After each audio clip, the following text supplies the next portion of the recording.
Okay, we're going to try to do this in one shot. This is a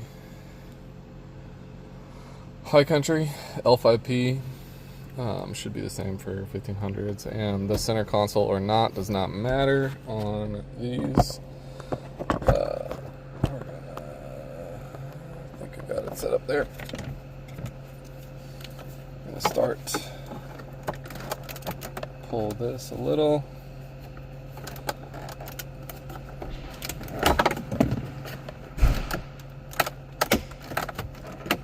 These clips are pretty tight.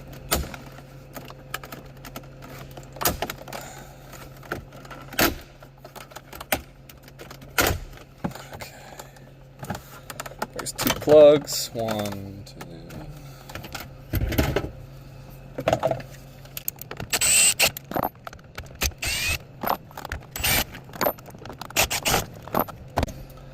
Clips. Okay, here's the back side. I know I didn't get it in one shot, but we're going to show you the plugs. They're pretty simple. This one,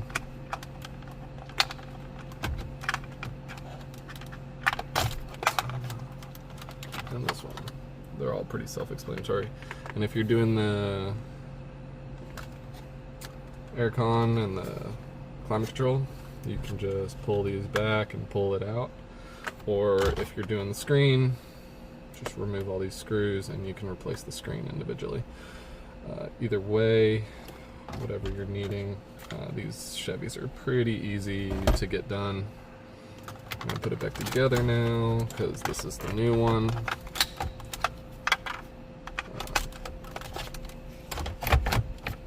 And the 4 screws are 7mm, and everything else is clips.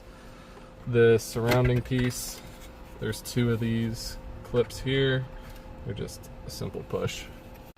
I just wanted to show that this is a no center console truck. It has the 6 seats, but it's L5P, and the dash is the same as the truck with the center console. Again, the clips, and they just clip back together. This is again a new radio. Same 4 screws, same 3 plugs in the back, and same 2 clips here. That other truck also had cooled seats along with the heated seats. This truck is heated seats only. The plugs are all the same. Well, the same design. They are different plugs, but the same design. So it all comes apart and goes back together the same way, even though they are different options. Just wanted to show that. And I'm going to go ahead and put this truck back together and let y'all go.